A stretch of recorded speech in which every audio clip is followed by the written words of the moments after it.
Welcome to Flat Earth Debate, Uncut and After Show.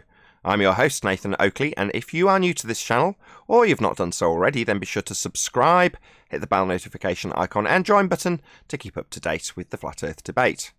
If you would like to support the channel, there is a super chat that runs alongside each of these shows while they premiere. There's also a PayPal, Patreon and crypto link in the info box below the video. Most importantly, if you'd like to join the discussion, you'll have to wait until the show actually goes live, but in the meantime, I'm going to show a massive thank you to all of the people who support me on Patreon. So a massive shout out of thanks and appreciation to Guns of Navarone, RMP, Troy Shuka, Bose Nail, Justin Duso, Joseph Pizarro, Samson, Maris, Harry Blade, Mobile Mac 777, Neo the One, Lost Cat FE, Rob W, Open Minded, Reese Pound, Del West Watson, Mike Muted, Dick Earth Skeptic, NA Literalist, Maria Nealons, Unbelievable Productions, Blue Ridge Ranger, Rob H, Nathan Thompson, The Real Gabster, Windrider, Liam Nedrick, Erwin Jennisons, Abraham Mohammed, Dave Rakia Gafford, Naibai, Adrian Quintana, Skeptic 936, Life is Short, Fireball X, Texas Mike, Edwin Johnson, Kirsten Smith, Alexander Main, David Wayne Foster, and Dank. So a massive thank you to all of you for supporting me on Patreon. Also a massive shout out to Vlad and Michael for supporting my GoFundMe campaign over the weekend while I wasn't broadcasting live. So a massive shout out to both of you for supporting my GoFundMe campaign. I'm going to raise the mic on whoever is in Discord and G+, and you can enjoy their conversation while I set up for today's live show.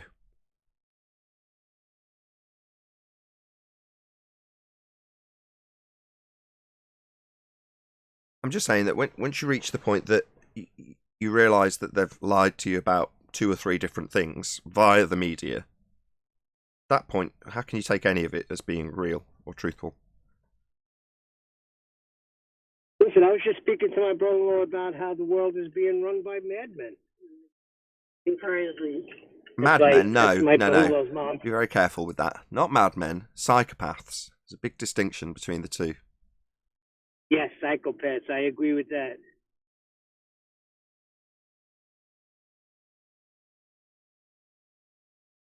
Yeah, the world's run by psychopaths. They're like cream. They rise to the top. Hey, Sleeping Warrior.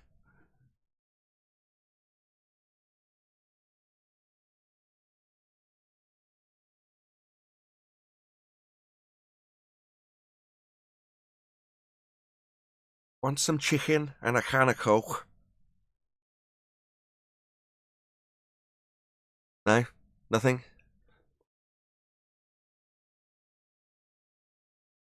Thought a bit of a Scouse accent would rouse him, but clearly not. Sorry, I was on mute. How's it going? So, what have I missed? Nothing really. Tim Osman. Did you see the show with Tim Osman in? I did not. Oh, that'll be worth watching then. Where's he been? I've not seen him for about 18 months. Yeah, so he's disappeared, come back with the exact same proofsy, and not really understood the Black Swan argument, and been absolutely annihilated as a consequence of that. Really He must have been sacked. He must have started a new job and got sacked. Well, he didn't do very well here. Let's put it that way. In fact, not only did he not do well, he was really detrimental to the Globe side's argument in what he stated. Where was this? It was on a recent show yesterday or today? Or It was on Thursday of last week. It was broadcast to the public on Saturday. Oh, I've been inundated, Nathan. I've been inundated with references from things that Bob said in the last few days relative to the gravity argument with Wits It, Gets It and Brian. Like 10 times, 10 different people with different citations for things that Bob said that are just false and wrong and not true. Have you been keeping up with any of it? Have you heard anything? No. I mean, I do get messages about it, but I glance over them and pay them very little interest. And I'll give my justification. Go on. The guy's just lying. He's overtly lying to try and make himself look. Well, I don't know what he's trying to do. I don't know what his motive is, but he's giving false statements of facts purely to deceive people. And if people are not calling this shit out, I don't know what else to think. But the guy's completely lying. He's representing things that are misrepresented. He's giving statements that are misrepresentations. He's giving things that are not true, false. He's completely lying about stuff, and it's just unbelievable that he presents himself as being this affable kind of guy on Globebusters, but whilst doing it, completely and utterly lying. It's like, am I the only person seeing this kind of shit, or is there lots of us? But I've had lots of people, like 9, 10 people. No, Anthony, you're not. We all see it. I originally wanted you to apologize so you can move forward. Now I take it back. Say that again. You originally wanted to apologize. What? Because he said you cursed him and his wife out. Bob Nodell? Hold on, let's just stop a second, Neil. Forget about that for a minute. The personal issue I can care less about. We've dealt with it. As in, I've spoken about it and said you should apologise, you've refused. That's the end of it as far as I'm concerned in terms of that personal issue on this show. But the discussion in terms of relative density disequilibrium versus incoherent magnetism, am I correct in that definition of the two different sides that are arguing here? No, that's not even the way he pronounces it. He names it. He calls it density buoyancy. I mean, have we gone back to 2017? I've took a step back from flat Earth recently, but we seem to have gone back 2 years with the definition he's citing, like density buoyancy. I'm like, where the fuck's that come from? That's what he's claiming is the argument, and I'm like, he's either just deliberately doing this to discombobulate the conversation. Stop it! Stop trying to divine his motivation. Who cares why he's doing it? Let's just figure out what he's saying.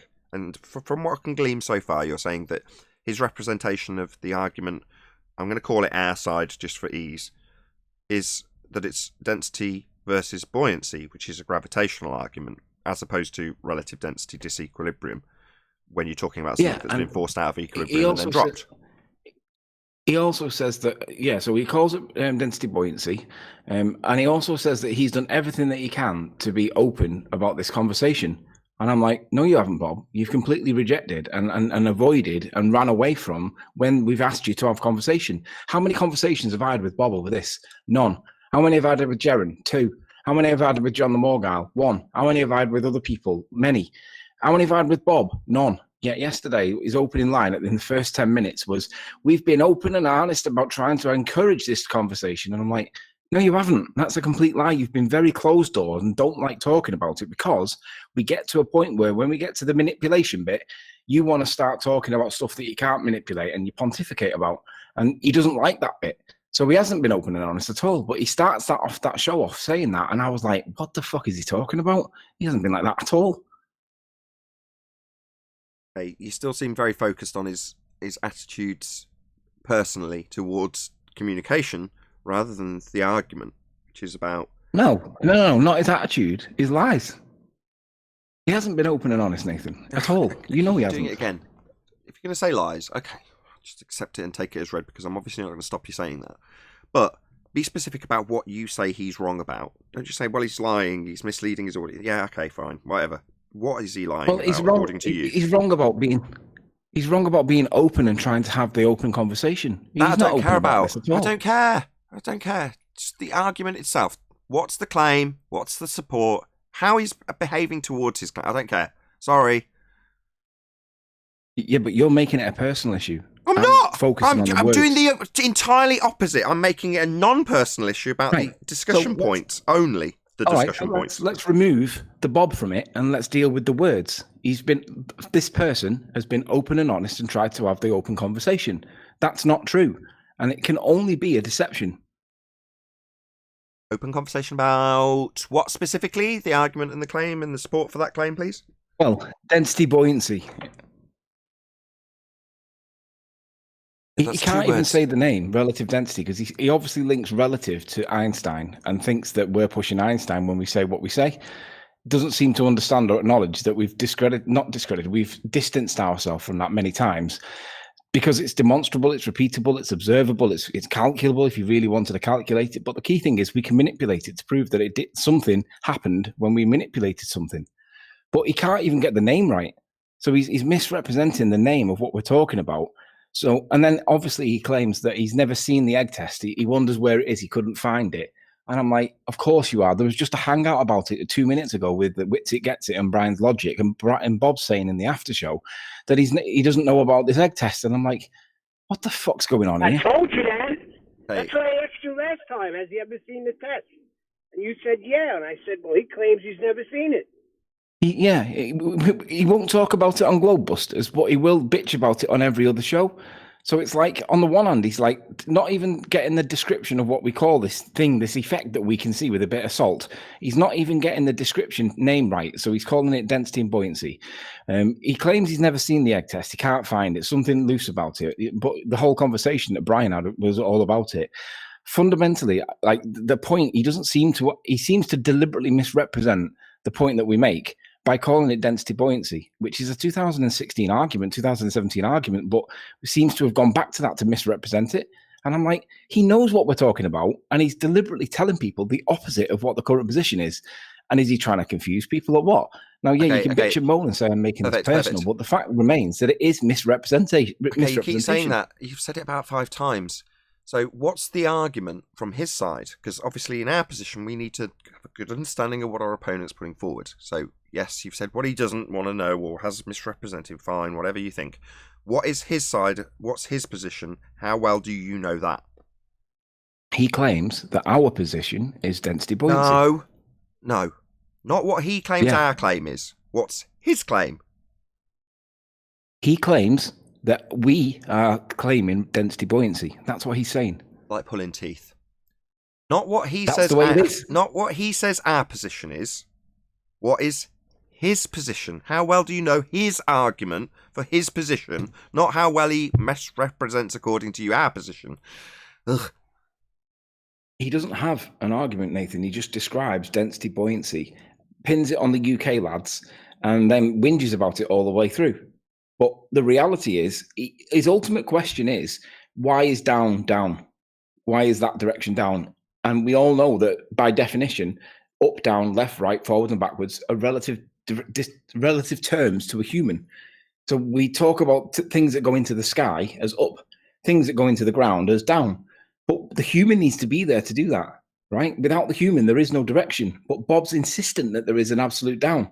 And because he's insistent that there's an absolute down, that's where it reduces down to. But he doesn't accept the definition for relative directions. That's the problem. Fine. Excellent. Getting somewhere. So his position is there's an absolute down. Okay. There isn't. You can defy that with gas. I guess that's where the conversation stops. Well, indeed. But if the conversation is geared towards what he's representing or misrepresenting of our argument and how he talks about the guys from Britain, none of it's relevant. What's relevant? What's the position being argued about? There's an absolute down. Well, no, direction's relative, but if you want to argue even from our perception that there's an absolute down from a human's perception, okay, well, let's take it from there. No, there isn't, because gas defies that. It expands in all directions equally.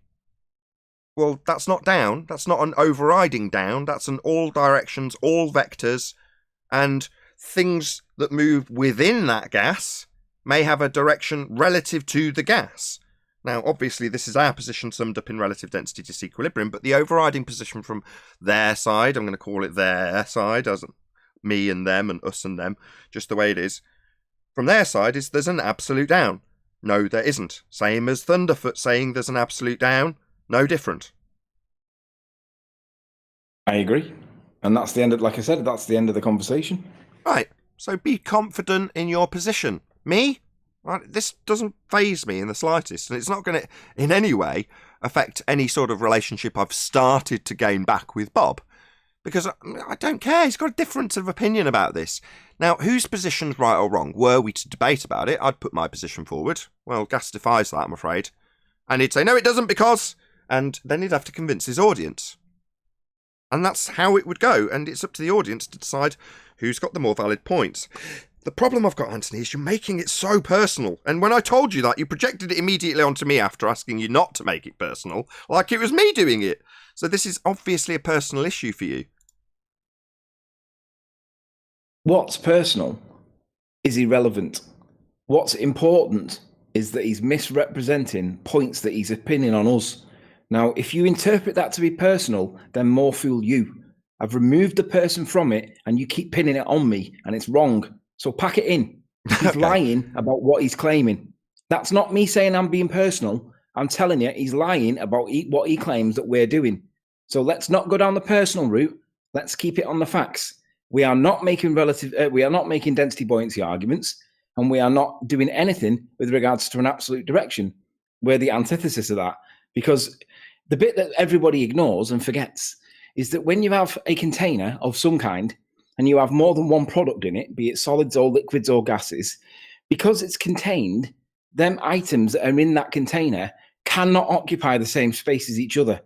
They've all got to have their own unique little bit of space, because you can't have me and Nathan stood on the same spot because I'm there or Nathan's there. So one of us has got to move, right? When you realize that everything is relative, now that doesn't mean Einstein, but when you realize that everything's relative inside a container, that's the reason why we have things moving around. Now, basically, the current physics states that mass is not it's not got a vector because it doesn't have a direction or magnitude, which is true if mass is taken in isolation, maybe inside nothingness, because there is nothing for it to be relative to. But the minute you have a mass and another mass contained in an area, them two masses cannot occupy the same space. Now, they might be gas molecules, they might be liquid, they might be solids, whatever they are, doesn't really matter. But if you've got more than two, and they say you get 100 or 1,000 or 1,000,000 of these things, because they can't occupy the same space, you have like a position where one of them can't be where the other one is, so one of them's got to move. Now, Jerem was describing it on Globebusters as well. It's kind of giving it like a force-like property when something moves. And he's right. That's what we see. We see things displace. We call it displacement. Right? Stop. No, only if they are in disequilibrium. Generally speaking, there's a certain harmony to the world, and when you force things out of equilibrium, then you can start saying that there's a force seeming to manifest after you've injected something, energy, into a system to force something out of equilibrium. Because generally speaking, no, I don't see that effect. Generally speaking, as I look around, things are in equilibrium. Now, there's exceptions to that. For example, rain. Well, why is that occurring? Well, because we have cycles. Now, the cycle I can observe, but generally speaking, I don't see things in disequilibrium unless I force them into it. Or there's some sort of energy input, i.e. the sun will claim is this energy source that's making a phase change in the ocean to change the water into gas to force it up in a disequilibrium. But that's had energy put into it to change its state so that it can have a different density and rise up through the air that's already existing to become clouds. But that process has had some energy put into it in the first place. But if I ignore the sun putting the energy into the water and then say, oh, wow, looks like there's a magical disequilibrium upwards, I can start asserting there's an upward vector. Why? Well, because generally nothing's moving down, ever. I can't see it. Oh, right, but I can observe the water going up. I'll ignore the fact that it'll come back down again when it reaches a certain density, but I'll assert that there's a general upward vector. Because why? Well, I'm watching gas always going up. Watch, look, the rain. It's going to go, the gas vapour is going to go up to the clouds. It's utter nonsense to then assert from that I can generally infer that there's an absolute upward direction, when up is relative also. I've got a challenge to make to Wits It Gets It. Can I state my challenge, Nathan? He's not here. Just say yes. Yeah. No, he's not. I'm hoping that somebody will get back to him and tell him that there's a challenge on the table for him. Don't worry. I spent time listening to the conversation, and when they're in their little quarter, right, they can have the conversation like we're having right now. But for some reason, there's not that transatlantic connection that allows us to have the same conversation between friends on topic without it being a massive argument, right? But Wits It Gets It claims that, in this case, doesn't get it, but he claims that we live in an electromagnetic world, which we do. But he also thinks that the electromagnetic world has got the influence to be able to accelerate things. And he uses Good Times for All's little static thing there. He's got it's like a little fly jumping between the 2 points with static electricity, negative charged ions created around one of the points, like on a Van de Graaff generator. And he uses that demonstration to give, I'm going to call it a false equivalence, because we do not see that in real world. We never see a big clump of negatively charged ions unless it's right after a storm, where we suddenly see things changing their polarity and going the opposite way. We never see that. But that's what he used as and I'm going to say false equivalence. So I'm going to challenge Witsit Gets It. I've left him a message on his video, his latest video. And my challenge is this. You don't need any complicated stuff. Witsit Gets It. If you think that charged ions, like static or whatever, call it power, current, voltage, whatever you want to call it, if you think that that can cause an acceleration, demonstrate it. Get a pint glass, fill it with warm water. Hold on. Why are you giving him criteria? I mean, what about the phase change that occurs in a cloud to force the water downwards? Do you count that? What about the what? What about the what? Only because you brought it up to me. You've got the corner of a phase change going on in the clouds. Yeah. Well, that would create through means of charges, their attraction to one another. Well, I can easily qualify that within the criteria you've given. And then an apparent force of down in the form of the rain. Again, I can't attribute this to an absolute down, but that's an example just so you've got something to warm up and chew on before you get to Witsit. Just giving you an example. Sure. Well, to counter that example, if you understand, I mean, I've looked into this recently, so I know what the answer is here, but I was trying to wonder, why do clouds form at all? Because when you have a vapor, like when the water evaporates and it starts to rise in the atmosphere, it gets cold quick. But the water vapor that's rising is very small in volume, and the air around it is very cold, so it should lose its heat immediately. And we should never really see clouds form, because it should condense, fall back to Earth straight away, and it should never form what looks like cotton wool in the sky, because there's nothing holding it there. It should disperse, but clouds seem to keep some kind of shape. Now, I know that's caused by the London dispersal, and I'll use the word force loosely. It is a force, but it's not like gravity. But the reason why clouds form is the London dispersal charge, or the London dispersal forces that keep the molecules of vapor together in a form that we could describe almost a bit like gravity. But here's the bit that's interesting. Why doesn't it condense immediately and fall straight back down to Earth rather than form the cloud? And the answer is water droplets can only form around a particulate. If there's no particulates up there, or there's not enough of them, then it'll stay in its state. It won't change phase. Now, I only found that out very recently to answer your question. So clouds are a little bit of a weird thing. We don't really understand how they work, and I'm not saying I do. What I'm saying is that clouds shouldn't really ever form, because the temperature's lost out of vapor straight away, and it should basically condense and come straight back down, but it doesn't. It forms in what looks like a semi kind of cotton. Anyway, point is, the challenge to Witsit, he thinks that electricity, voltage, current, whatever you want to call it, can cause an acceleration. And he basically, it's a static argument. You rub a balloon, stick it to the wall, and it'll stay there until it wears off, and then it disperses, and then it falls, right? We've all done that, and we know that that's true. It's a force of attraction and a force of repulsion caused by static charge. And the reality is we know that that's verifiable, but does it ever apply in real world? So to test whether or not we ever see this influence somewhere in the real world, he can validate or invalidate his claim himself just by getting the pint glass, fill it with warm water, put the egg at the bottom, put some salt in it, get it to lift so that it's in the middle, and then pass a current through the water from top to bottom, because we know the water, salt water, is conductive. And if he can pass the current like up to down or down to up and make the egg move, then maybe he's got an argument. But if he doesn't do it and it doesn't make an acceleration, he's got to accept that maybe the static thing is a false equivalence, and maybe it doesn't apply in the real world. Because if he can't make the egg accelerate like I did with mass, which isn't meant to happen on their model, then he's got a problem. Because the whole show with Brian and the Globebusters argument focused around this electrostatic perception that it causes an acceleration real world. Well, test it and let's see what results you get. And then if you don't get the results that you expect, then you're going to have to accept your null hypothesis, because it doesn't do the thing that you think it's going to do.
Welcome to Flat Earth Debate Live.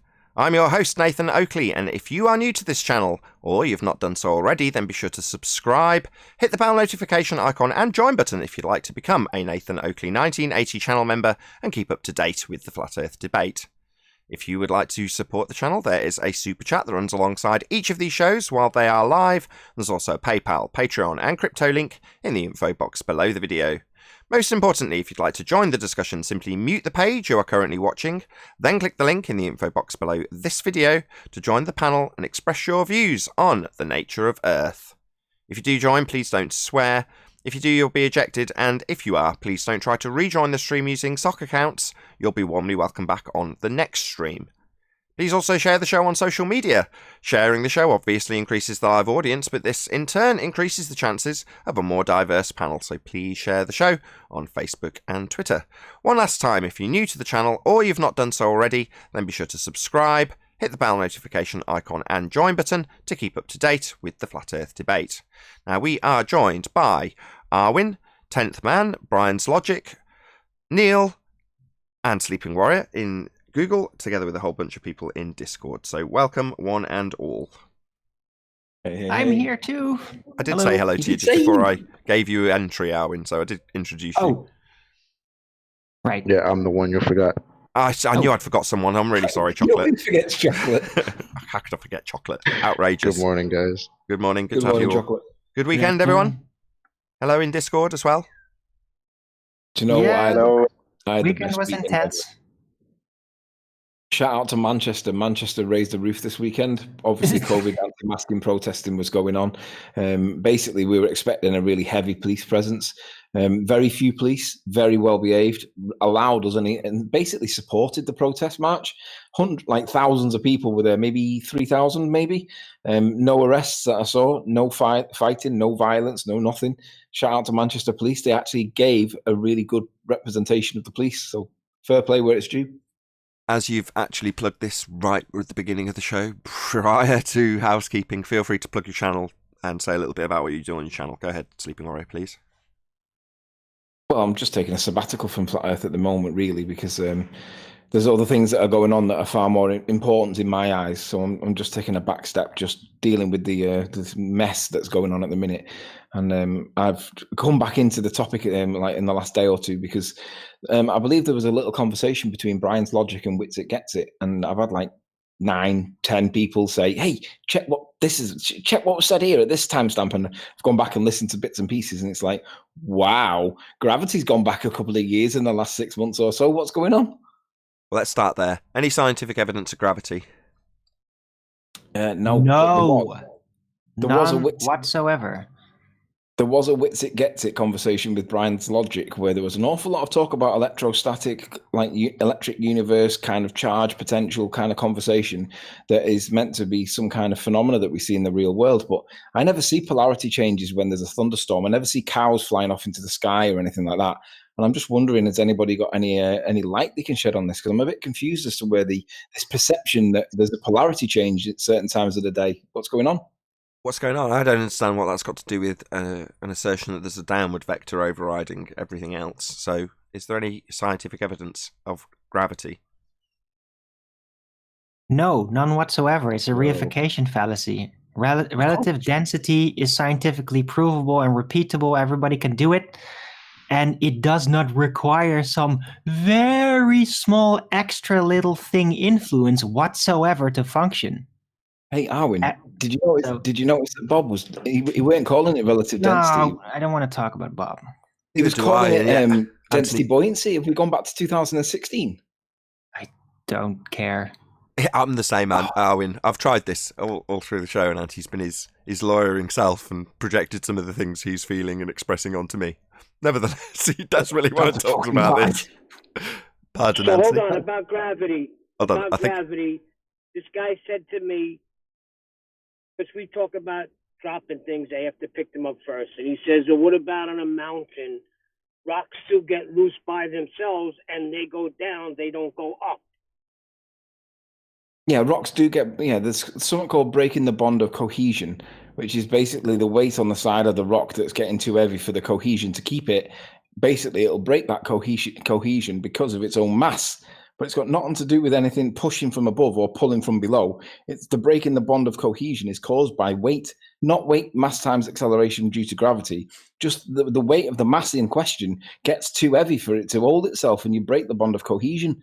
But there's nothing pulling or pushing on it to make it do it. It's just breaking the bond of cohesion because it's own mass. Likewise. And it goes down rather than up because it's heavier than the air, of course, correct? Well, not necessarily. You can have a puddle of water that just sits out in the day and dissipates into the atmosphere. Hate to use the word, but for common use.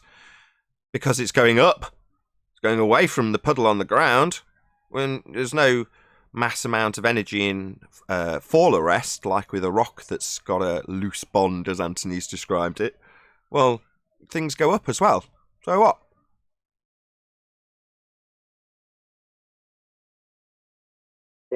So should I assert that there's an upward force? Because generally speaking, things are going up all day long, right? Puddles evaporate. Nathan, of course there's an upward force. The clouds attract all the water from the surface. The clouds attract that water vapor up to them, and then when they get there, they sit there as a cloud and they join their friends and become bigger clouds. There's a force of attraction within clouds. Right, so you're saying, yes, I can assert an upward vector that's overriding because of an instance I can assert that things go up. Wowee. No, I can't. And it's, Yeah, but hold on. Of course, it's not just the surface of water. But clouds are not water vapor. They are actually condensated. That's why we can see them. Yeah, but they've got to get there, though, haven't they? And when they get there, they then condense and then for some reason don't fall out of the sky. But something holds them there, right? So the clouds must be self-evidently gravitational by their own existence. It's a self-evident truth. Or Or relative density is simply keeping them exactly in place in that state. It's not just it's not just water vapor that clouds attract, Arwen. It's helium balloons as well. They get pulled out your hands. It's incredible. We can see it. We can test it. Right. Okay. Enough of the sarcasm. Right. Gravity is not an upward vector, and all of the arguments that we can make to assert as so are merely to pour scorn on our opponents in this particular argument, and they're on the flat Earth side in this reference. So, okay, let's cut it out.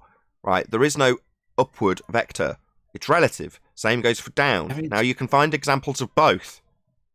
But they're always going to be determined by their relative density. That's what will determine whether they go relative to us, up or down. That's what makes the most sense to me.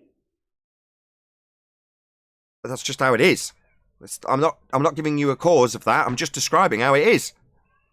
Well, it is the thing. The encapsulation of the whole topic of argument that was the fundamental topic in the Globebusters that I listened to at the weekend, and indeed Brian's logic against Wits It Gets It, was that if you're going to say that there's something beyond that, you've got to demonstrate it. Because we can all pontificate around the topic and say, well, I think there might be unicorns up there. So what? Unless you can demonstrate it, it's just pipe dreams. But if you can demonstrate it, that trumps the idea of it being like a pipe dream, because you can have your pipe dreams. That's great. And we all think Narnia is fantastic, right? But it doesn't actually exist. But if we can demonstrate something that's not meant to cause an acceleration, in this case, mass, salt, water, egg, then mass itself isn't meant to cause an acceleration on their model. But when it's relative to other masses that are in the same container that are fighting for the same space, it does cause an acceleration. And that's the bit that they don't tell you. When it's relative to other masses in the same area, something will force the other to move. Now, like Jaren says, that looks like it might be a force. It looks like an apparent force, perhaps. But you understand that you can't have two objects holding the same place at the same time. So one of them physically moves, because otherwise they will blend into each other and become one globule instead of having two, right? So we know that that is a thing, and it does look like there's a bit of a force going on. And then if you start mentioning the word force, all of a sudden gravity's back on the table. So let's be clear. We know that you can't have two objects occupying the same space. But if you're trying to get them to occupy the same space by not giving them much room to get away from each other, then you're going to get either pressure or you're going to get displacement. And that's the way it is. But if you're going to claim that there's more to it, let's see the demonstration that demonstrates that you make an acceleration when you're not touching something. Because if you can't make the acceleration and it's demonstratable real world, then it's just a pipe dream. What are you talking about? Gravity. Relative density disequilibrium creates force. No, That's we're not. there. No. Anthony's offering an alternative that he's got validated by experimentation. Now, that is an assertable cause for the effect. So Anthony's done that. I'll just ask once more. Any scientific evidence for gravity? No, nothing. Just pipe dreams and smoke screens. But they've got a claimed effect, right? Which you can give the cause for. Correct, Anthony? Sure, I can demonstrate it with a little bit of salt, a glass, some water, and an egg. And what would you do with such an apparatus, and what would you be proving? What would be the observed phenomena? What would be the independent variable? The observed phenomena is that some things appear to float in their medium, some things appear to sink in their medium, some things appear to suspend in the middle, like clouds, for example. And I can manipulate the positioning of the things within the medium with a little bit of mass. Now, we're told that mass is not a direction. It's got no vector, it's got no direction, it's got no magnitude. Yet I can use that mass to create an apparent force.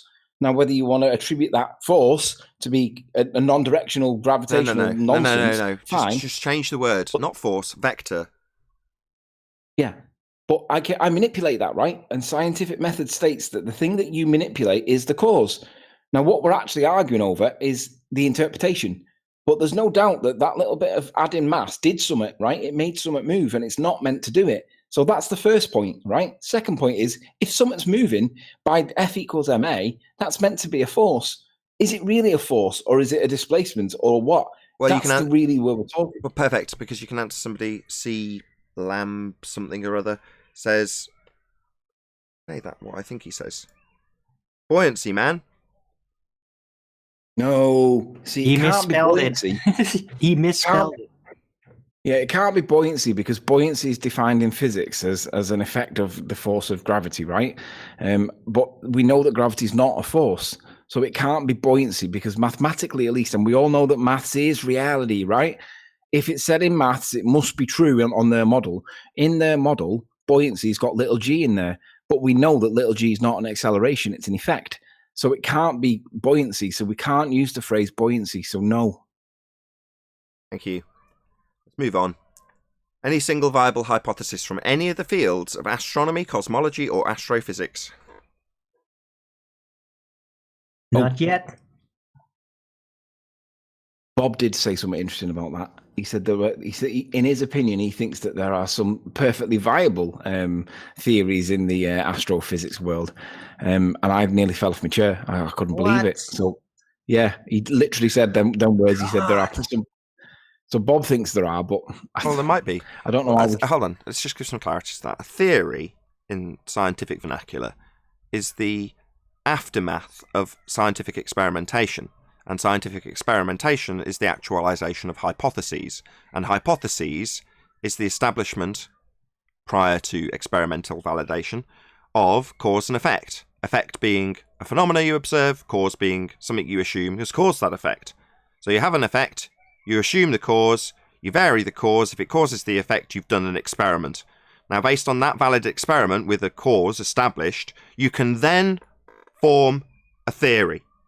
So it comes after experimentation. So in other words, if there are some validated theories in astrophysicists' arsenal, cupboard, whatever, filing cabinet drawer, then no worries. They'll be based on validated hypotheses. So that's why we ask the question as we do. Any single viable hypothesis from any of the fields of astronomy, cosmology, or astrophysics. Why do we ask that? Because there isn't any. So saying there's theories, well, there must be hypotheses for there to be validated experimentation for there to be theory.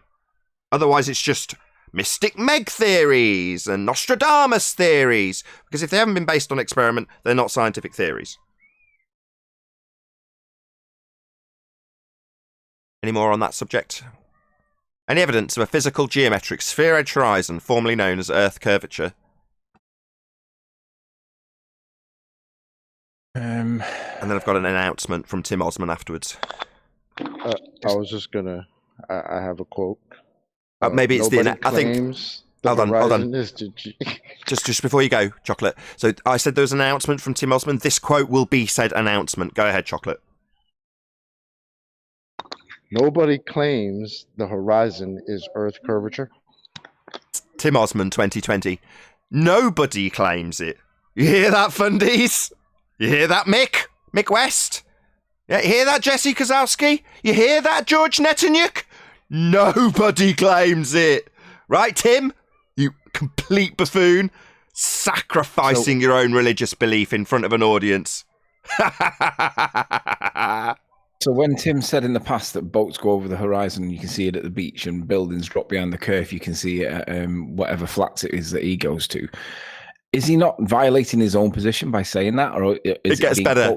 Yes. Not only that, he had literally just presented a picture with contrasting horizons with the title, "This is Earth Curve," whilst making the declaration, nobody claims the horizon is Earth Curve. He had that image presented to us when he said those words. I kid you not.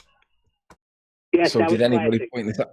Did anyone point this out to him? And what did he say if they did? Oh, yeah, we pointed it out, all right. He asked if we were muting him.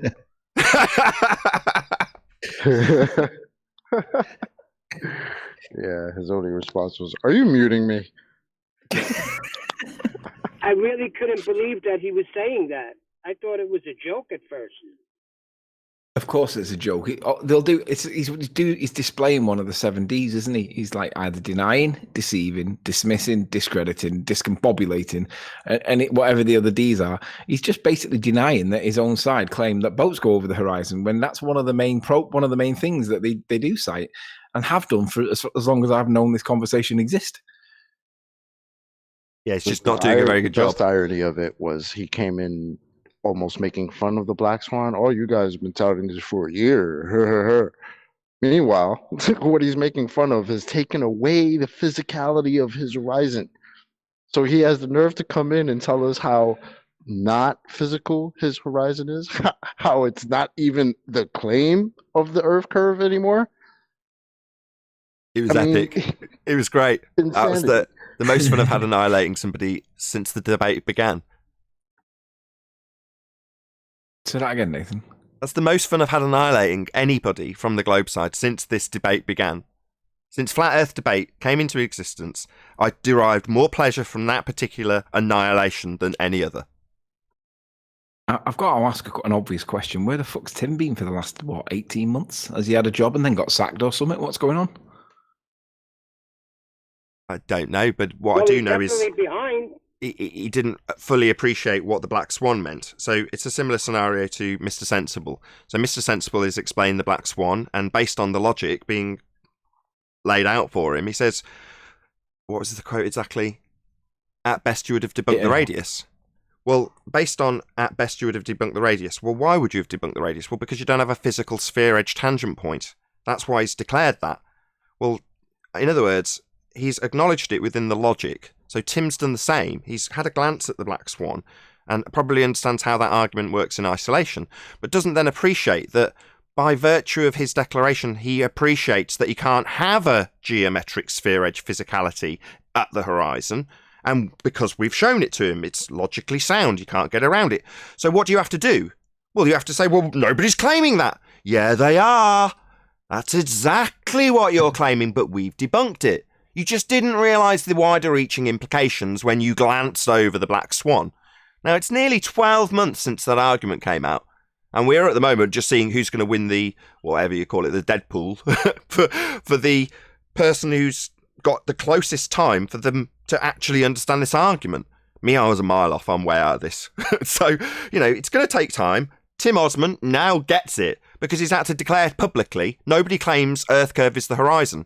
Well, simultaneously, the priesthood publishes advice on how to debate flat earthers. And what's their advice? Well, it all starts with the horizon being Earth curve. But based on the Black Swan, you don't have that. Go on.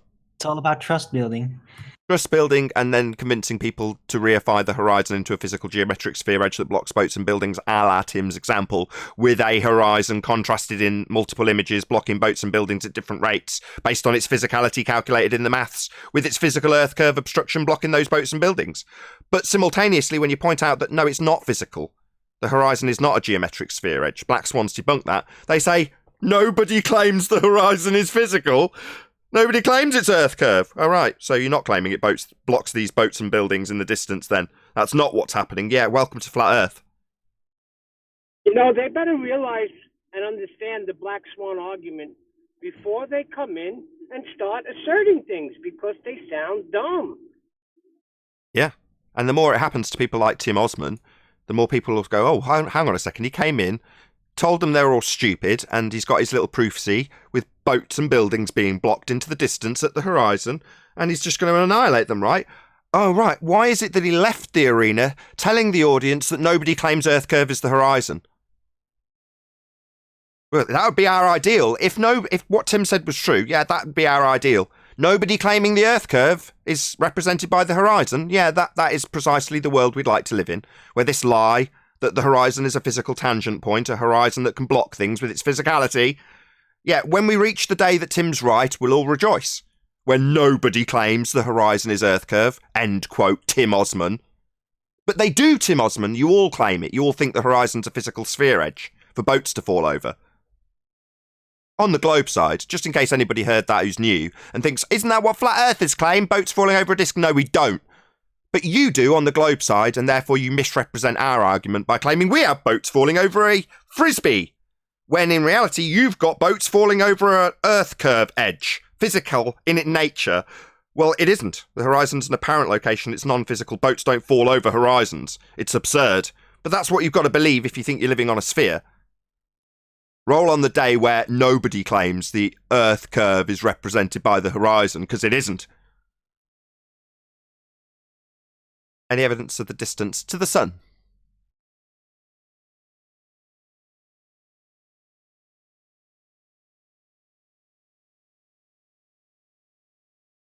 No.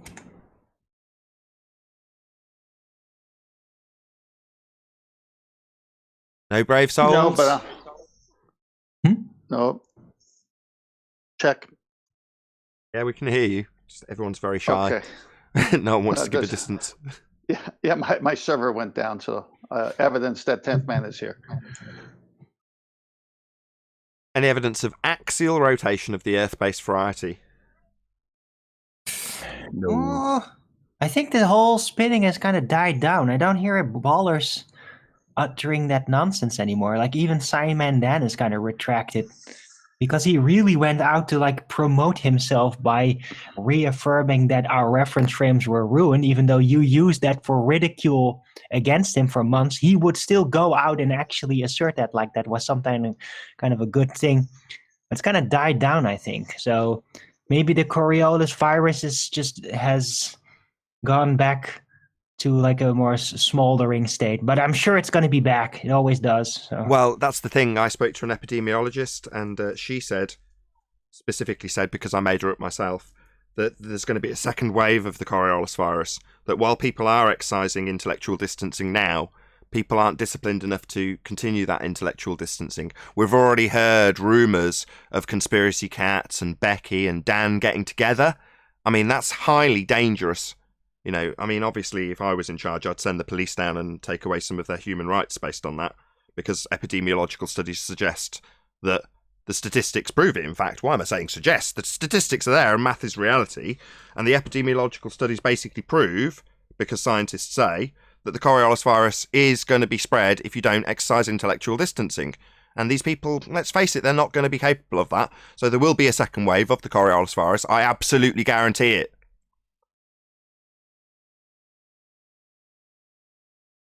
Any evidence? Do you think we should arrest all the people that congregate together online and get them sacked for their extreme views? I mean, I've heard these types of behaviour being described as fanatical.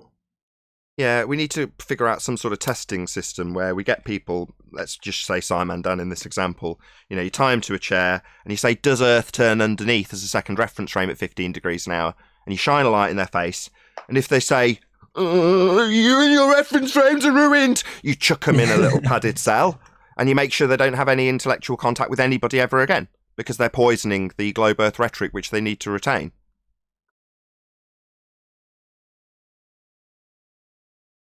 Any evidence you can have gas pressure without the necessary antecedent of a container to press upon?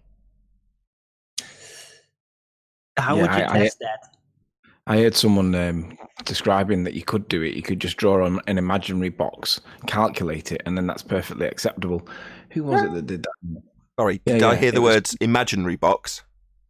Yeah, that's what he said. He said you can draw a box, draw out a volume, you can calculate it, and then that's perfectly acceptable. Okay, let me just It was, try again. It was That's- not so. that's So a even in virtual the container, imagination, you need Yeah, a box. Okay, I didn't think I'd have to. like even in the imaginary world, you still need a container, or there's nothing to calculate. How Yeah, ironic he's is got that though, hasn't he? He's got an imaginary box. Let's just rephrase the question. I never thought it would come to this.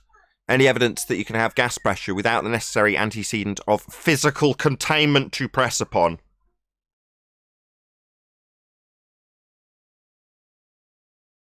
No. How would you ever test that? Conceptually, Arwin, I can do it too.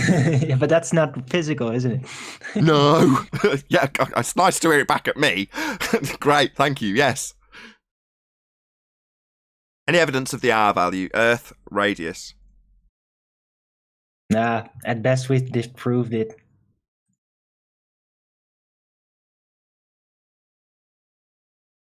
No, to have a radius, you need to be a circle or a sphere, and that middle point to the surface is the radius. So you would see curvature based on the 3959 where it's supposed to show, but it never shows. Nobody claims the horizon is Earth curvature, so I don't know what you guys mean. Yes, we'll let Alberuni know with our time machine. What are you doing? What are you doing measuring the horizon as a tangent point? Nobody claims Silly guy. the horizon is Earth curve. Silly Alberuni. Silly Billy. Should have spoken to Tim Osman and let him know how the tides are changing. How very soon nobody will claim the horizon is Earth curve. How preposterous a notion is that? Even the globe side here at Trench Level know that. Even the globers know Earth curve's not represented by the horizon. What are you doing with your Earth curve maths marking it as a horizon with an X? Idiots. Any evidence of a self-perpetuating, molten iron core at the centre of a presupposed spherical Earth?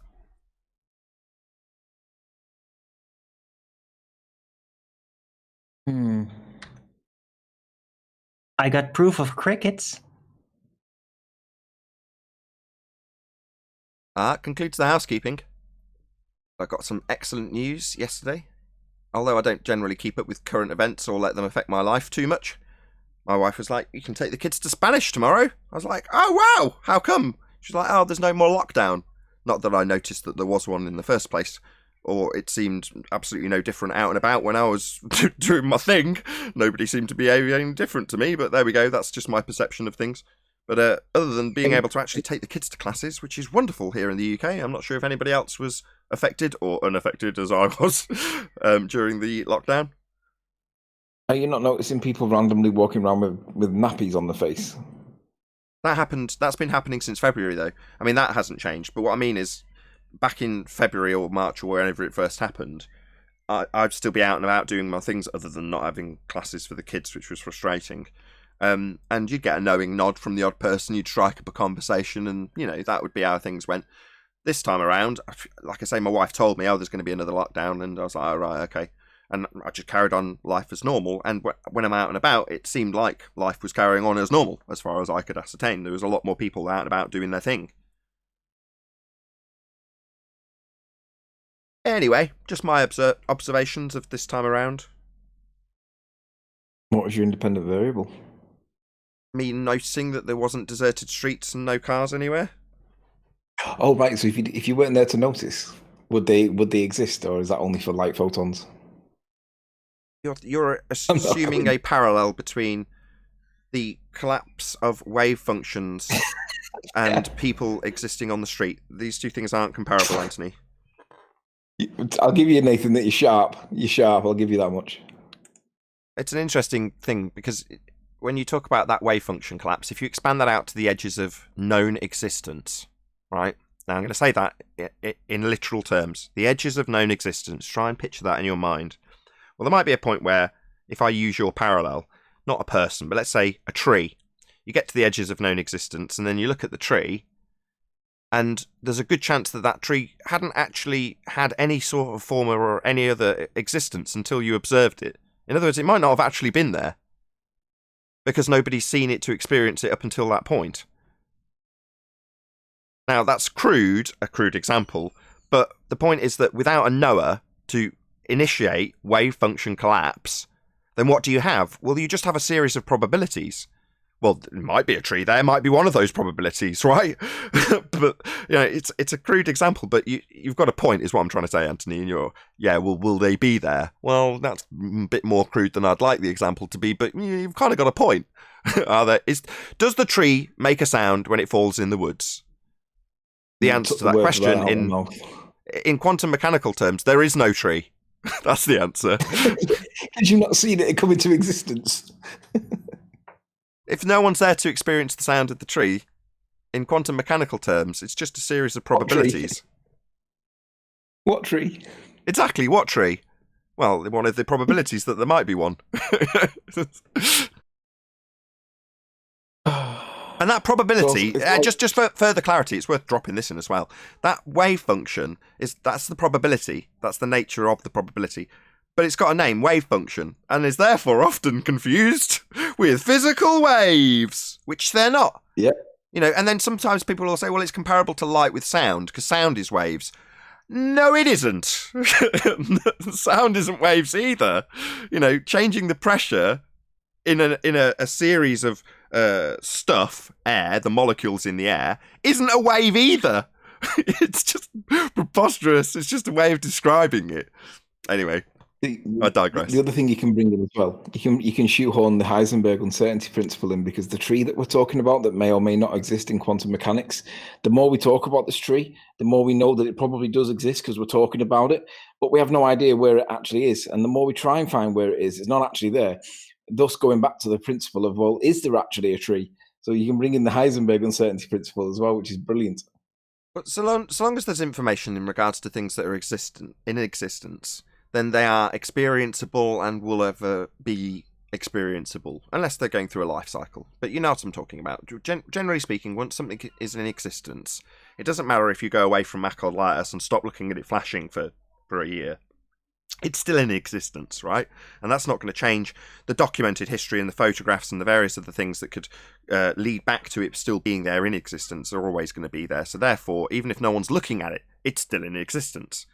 But again, when you go back to the edges of existence, the edges of manifest reality, you do just have probability, and the same goes for light that's inexperienced. Nobody who's actually observing something that is a light that has diffracted, well, it's never going to collapse, so therefore it only exists as probability.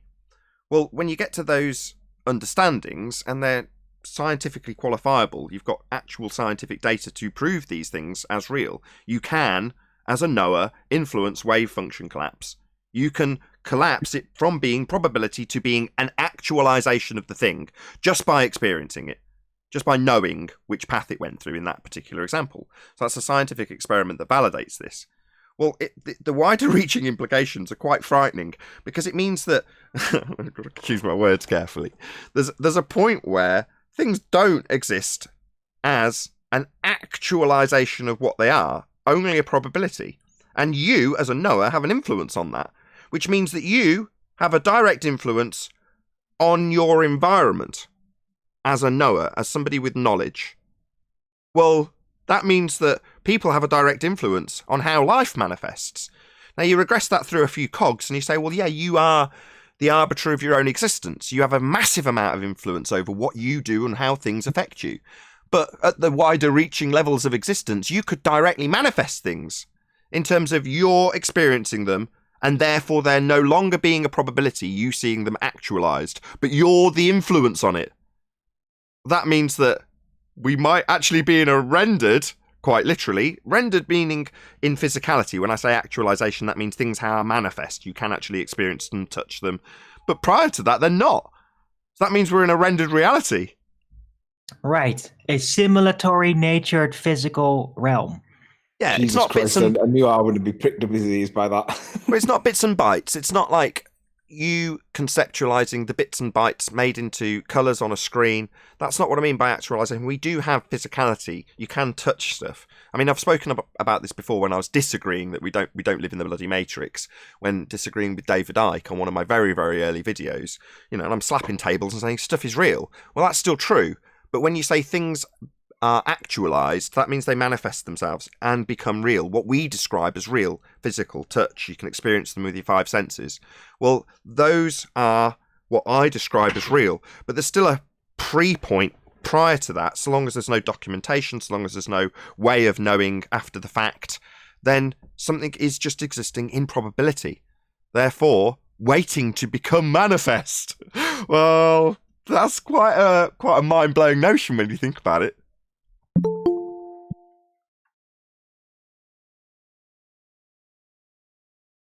Just to quote somebody on there, a prominent flat earther on a popular show called Globebusters, I'll not mention his name. The comment was along the lines of, and QE mentions about light being a photon, and Nathan, though, he never questions it, and it's like the double slit detector and all this nonsense, and it's like, yeah, that conversation kind of goes above your head, though. Shout out to the double slit experiment. Can't shout out an experiment. That's a reification fallacy. Can. And you can't stop me? I can just point out that shouting out... Yes, we can. We can mute you. Shouting out the actualization of a hypothesis, i.e. the double slit experiment, it doesn't have lips or ears and can't reply, and won't appreciate your shout out. Sorry. Yeah, shout out to an inanimate object. How do you know it doesn't appreciate my shout out to the debunking of the gravimeter, though. I heard that. Apparently, that's not really a thing that's showing what they say it's showing, so I guess they've thrown it out. You couldn't be any less... how vague do you want to be, Chocolate? Can you be... Bloody hell. I had no idea what how vague I want it to be. Just be specific. What are you talking about? Well, that gravimeter thing was supposed to be what they were purporting as proof of a downward accelerating force. Well, I don't think any of them are in agreement with that at this point. So I think they've thrown that out. Okay. Should I throw a party, or what's... Yes. No, I mean, well, if you want to, sure, but I mean, that's what they were using as, well, at least from what I remember, Bob using as some type of evidence for the existence of this, downward accelerating force. It's another man-made device attempting to conjure a phenomena into reality, biting the dust. But from what I've gathered, from what I heard from Jaren and Whitsitt and all them, they're not using that to account for this force. They're basically using it for what it is. It's just timing what the rate of fall is for something in that device, but it's not showing an outside accelerating downward force. So I think they've chucked it. Delicate piece of equipment, that. You don't want to be throwing things like that around. Yeah. Okay, well, let's hope that the discussion, or infighting as it might turn into if we're not careful, stays relatively civil. At least get the comparison argument correct, because I mean, if you're going to call it like density and buoyancy and go back to like 2016, there's no progression forward there, is there? You're starting off with an older argument that's developed significantly since then, and it's just not nice to misrepresent the opponent's argument or the opposition's argument in the first instance, because it basically makes people think that there's an old historic argument that's not been superseded. And I use the word superseded intentionally. And I think that's an important point, because as they were speaking amongst themselves, at some point, Bob brought up how what we are arguing with them is the existence of downward acceleration, and then changed it over to force, which Jaren caught on to when he said that. So Jaren established that, well, they're not saying, from what you're saying, it doesn't sound like they're saying that there is no downward acceleration. We're talking about the force that's causing that acceleration. And it's very important to make to distinguish the difference between those two arguments. Because, yeah, things accelerate down when they're dropped down. Yeah, sure. But things accelerate upwards too, right? That's not our argument. You're trying to establish that there's some force that's causing that. That's where we have the problem.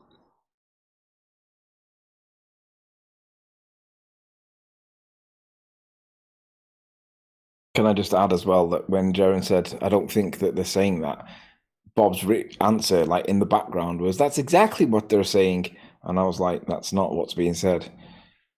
I don't know why. I just don't understand how he can misrepresent the argument and then debunk what he thinks is the misrepresented argument and think that it's not going to get spotted. It's like, what are you doing, dude? If you can't have the conversation because reasons, don't tell people that you're open and transparent about it, because you're not. Have the conversation or don't, but don't tell people that you're open about it when you're not. You're not the boss of him, right? He can do whatever he likes. And if you detest it, don't tune in. Don't let it affect you.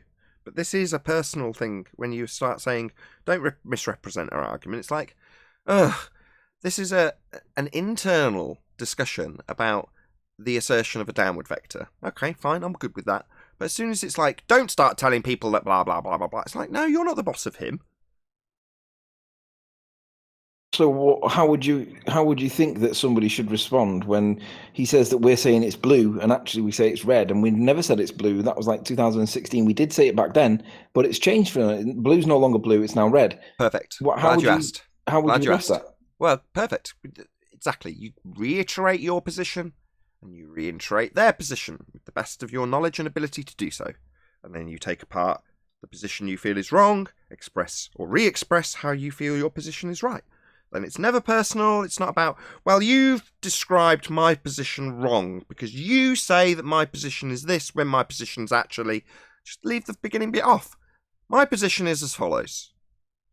Their position is as follows. And incorrect because. And that's all it needs. And then the audience will hear both sides of the argument.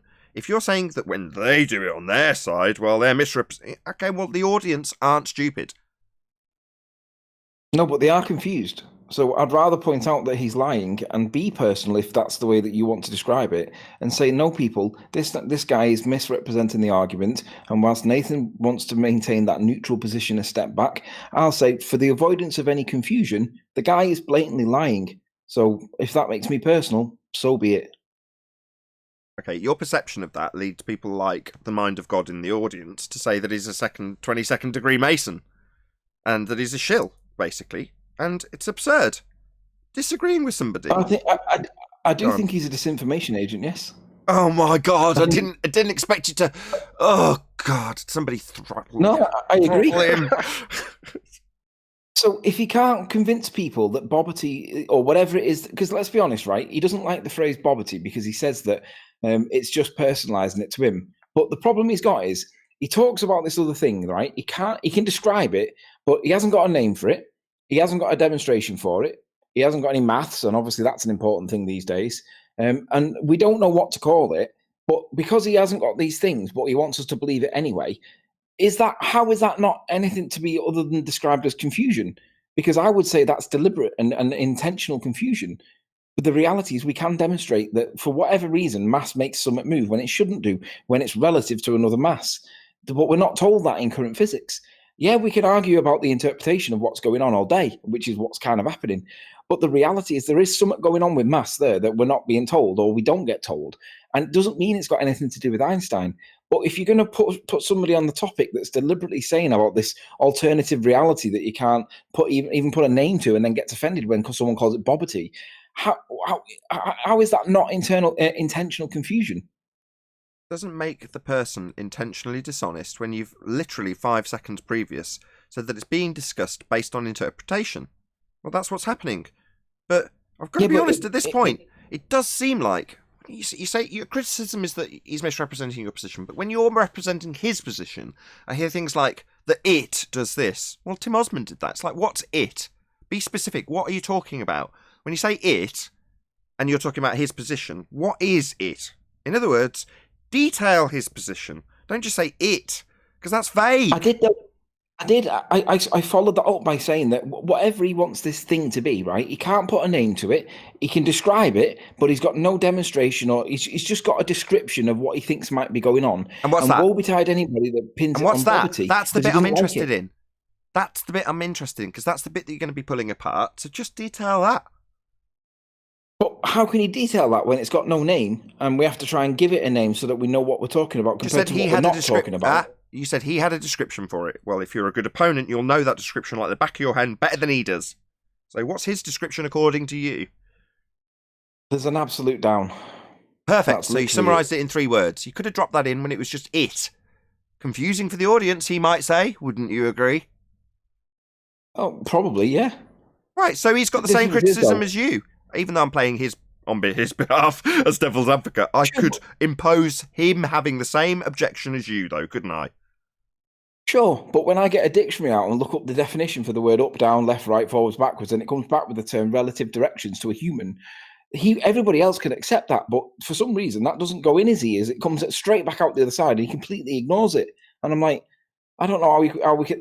How is it a conversation? God, you've given 5 seconds dedication to the point, and then immediately gone on to, I don't understand how he can do this, that, and the other.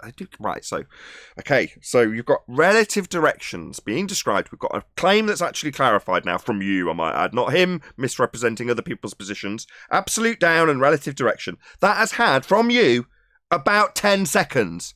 But we've had, I kid you not, probably 15 minutes straight of moans about one person personally. You won't accept that. You're like, no, I want to make it personal. It's like, well, then the point's lost. I agree. The point was No, dealt stop with. whining, Tony. No, don't you, Arwin, you bastard! Don't stick the knife in. That's so unreasonable, Arwin. Just because I've won my point and got it across, don't now twist the knife and tell him that he's whining. That's so unreasonable, and so Arwin. No, it's not. Because he is. But the thing is, Serious, make it technical. Don't make it personal. Stop it. But if it was dealt with in 5 seconds with a definition, right, then the rest of it is, well, why can't that be accepted from the opponent? Because it's only getting 10 seconds. That's why. Well, then why do we need a continuous explanation for all this alternative science that he wants it to be and just confuse everybody? Perfect. Finally got there. This video has the word education below it. That's what education is. If you want to teach somebody something, you've got to be repetitive. You've got to go over and over and over it until they understand it. You've got to check and verify that they understand it. You don't moan about how they haven't got it the first time around. Moan about them personally. Have the audience claiming they're a bloody Freemason. And only dedicate 10 seconds to the actual explanation. But that's the justification for why disinformation agent is a reasonable word to describe. Oh, God, I can't win. Oh, I'm not going to win this, am I? I called it, Nathan. I told you. It's exhausting, this is. I love it, though. The point is, we've got a claim. And if you, both of you, if you're saying, if I'm to take what you say as read, okay, and I will, I'll just take you at your word. Bob's misrepresenting it. Well, I can hear why and how in the words that you use when you describe his position with words like it, and then endless waffle about how he can't get it and not describing what it is. When you get to the point and actually say it would be an assertion of a downward vector, okay, then we've got the claim position clarified as you understand it. Because it might be that he comes back and goes, no, how dare you, that's not my position at all. And then we're getting somewhere. Unless Bob decides to do what you've done and gone, I don't get why he can't get that I'm not asserting that it's an overriding downward vector when I've explained it. Is he stupid? Is he a shill? Is Anthony a Freemason disinformation agent? He could go on like that forever. But I would hope, as time progresses, both sides of the argument become more concise in their argument and less about why the other side can't get it. Well, I would hope that he sticks to his word when he said that he's been open and honest about trying to have this conversation, and either have the conversation or don't say that sentence in the first place, because it's not true. We are having the conversation. Unfortunately, at this stage, though, it's still only getting 15, 20, 30 seconds of airtime. The rest of it being this. Yeah, Go on. We are on the conversation, but he was inclusive of himself. Now, as far as I'm concerned, I've never spoke to the man about this topic, and he actively doesn't want to talk about the eggshell, the egg test at all. Hold on. Talk a lot double about standards. him for Hold somebody on. that hasn't talked to him, Tony. Total double standards. So, because it's us talking about it amongst ourselves, we are having the conversation. When he is discussing it with Jer and his clan, They're not having the conversation. Yeah, they are. And we've heard it. It's gone out publicly, and now we're discussing it from the other side. So this is progress, right? That's my point. That's the point. They're not. They're talking about density buoyancy. Yeah, because presumably, maybe if you're right, and I take what you say as read, maybe on their side the same problem that I've got here and now is occurring to them, when it's only getting 10 seconds of the actual argument being clarified, and the rest of it being, I don't get why they can't get it, and a reclarification of their own side's position. Now, we've had clarification of our side's position on this show. We've also had a limited clarification of their side's position, 10, 15 seconds tops, for then a concise rebuttal to follow. Well, we've both, on both sides, got to understand each other's position better than the other side does. For you to win. For you to win this argument, you need to know his position better than he does. And your position, and how it isn't right. But at the moment, that particular aspect's getting very limited airtime. And that's the bit that's frustrating for me. I actually agree with that. Well, that's why I said you were whining. It wasn't meant as a personal attack. It's basically trying to, hello, why don't you keep it purely technical? Stop complaining about somebody else's behavior. It doesn't help. Just get technical. Stay technical at all times. That's the only way to fix it. Nathan just said it in another way. Now, can you please listen and not reassert the same thing over again, Tony? Let Tony reply, then I'm going to read out a super chat. Bob, go it's on, not Tony. density buoyancy, Bob. That's about as technical as it needs to be.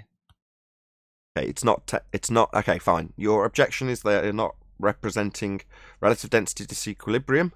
They're representing it as a abstraction of gravity with buoyancy, which isn't our position. Fine, that's been made clear. I just want to read out James Richards' super chat. Hold on 1 second. I will let you go again, Nancy. I'm sorry. I understand both Nathan and Tony. I mean, if we can't go by the definition of words, what good are words? Open brackets, information.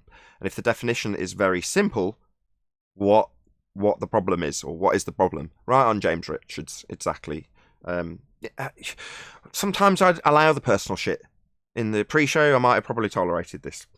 It's been laboured, and that is with me attempting to quell it. So in other words, there's something under the surface that needs to be boiled off, and that is going to hopefully dissipate.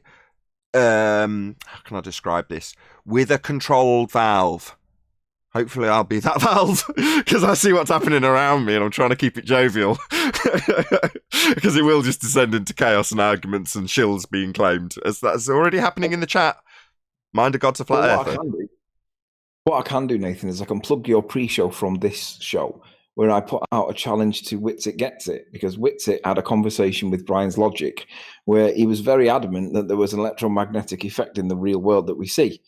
Now, my view on it is, well, if there is, we'd never see any phenomena that supports that, because we don't see like an inversion of polarity. We don't see cows flying up to the sky at any point. Now, I'm exaggerating to make the point, obviously, but we don't see anything change in polarity, right? The only thing that ever goes up and comes back down again seems to be weather.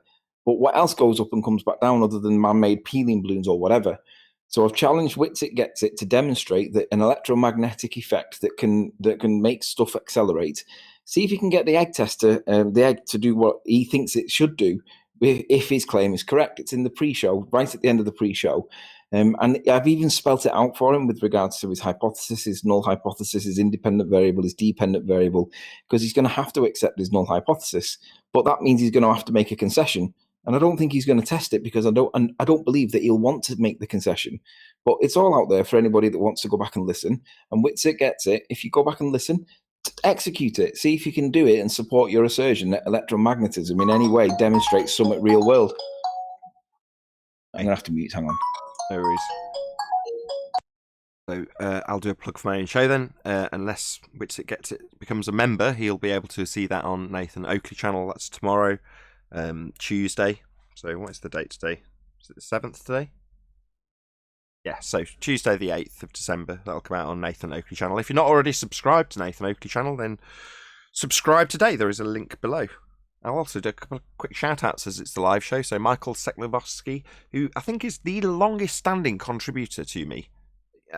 Thank you very much for supporting my GoFundMe campaign. Same goes for Vladimir. Really do appreciate your support. So thank you to both of you. Just thought I'd do those quick shout-outs as we are actually live.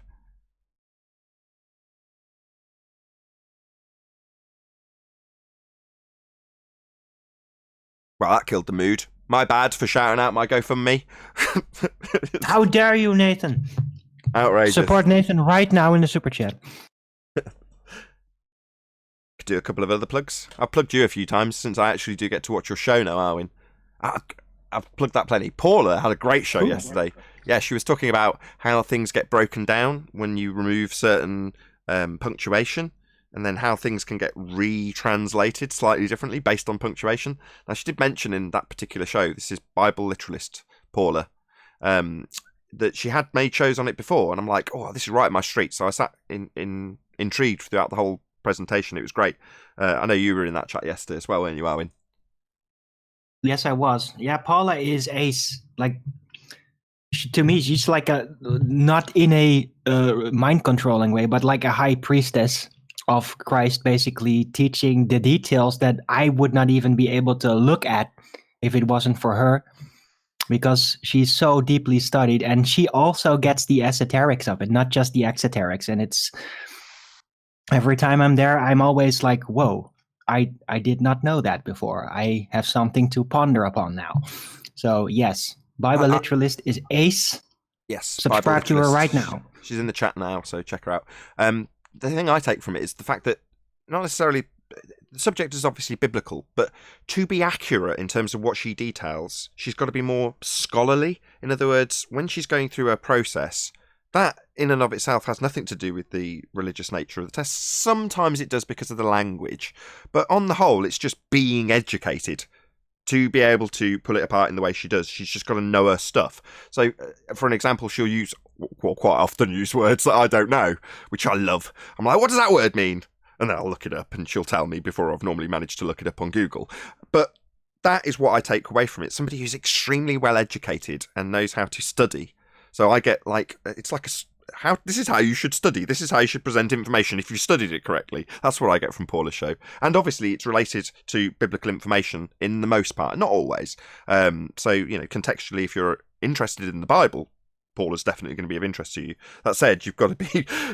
I don't say much in Paula's chat because, generally speaking, most people are far better educated there than I am. So I just accept that and go, okay, I haven't got much to add to this chat, but I will sit and listen and occasionally ask about a word I don't understand. But that's about the extent I'll involve myself with the chat. I know you involve yourself in the chat quite a lot, Arwin.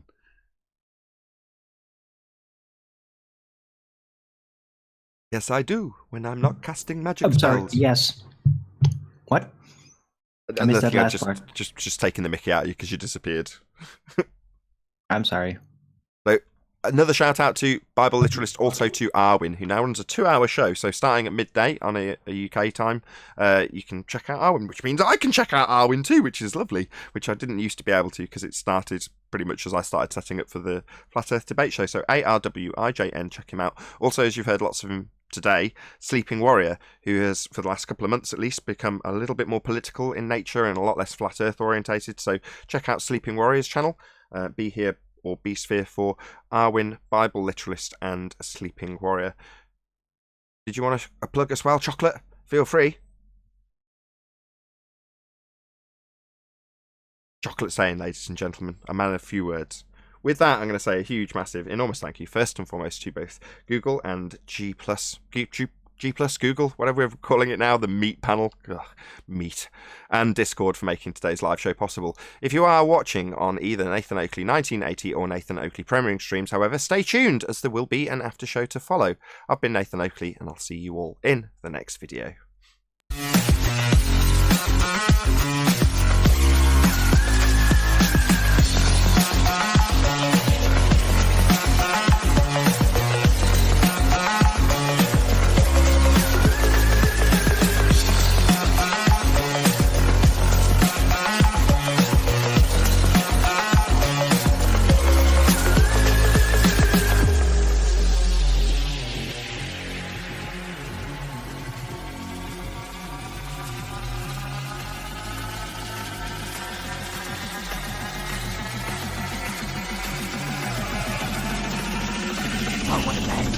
What a lovely day!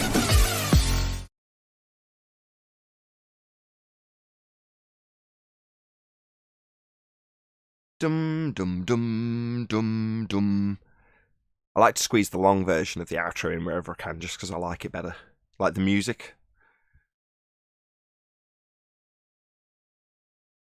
Yeah, I agree, music's Nathan. pretty Really dope. like it. Well, I'm glad you all agree. Right, if you're in the live stream, nobody's kicking anybody to the after show, so follow me into the after show by clicking on it.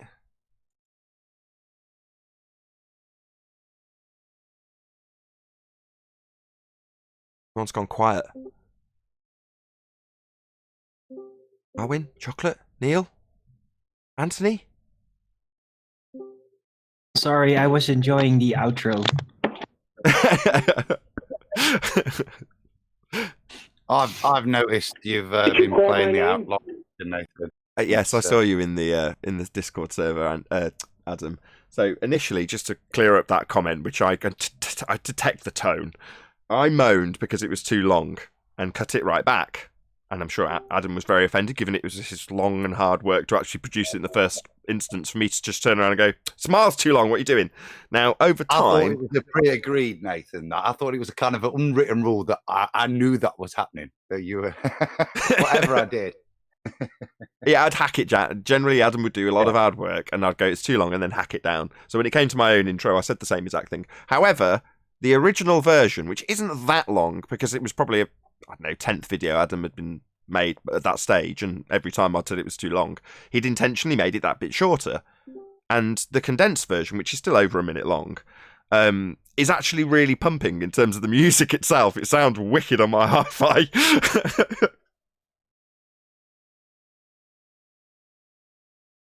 Yes, thank you, Adam. I did try to get the it's like when the gas pressure without a container, the explosion was timed for that, so then it hits then for the black swan. So yeah, it was.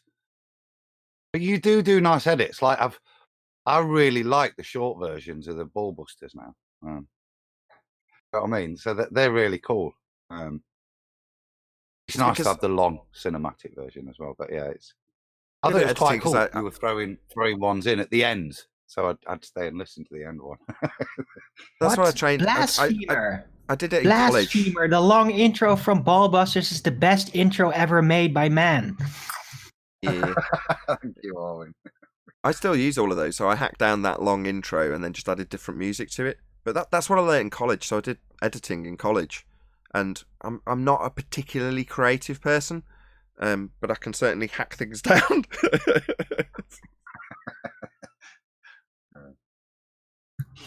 By the way, Adam, did you catch the little song I put in the Skype?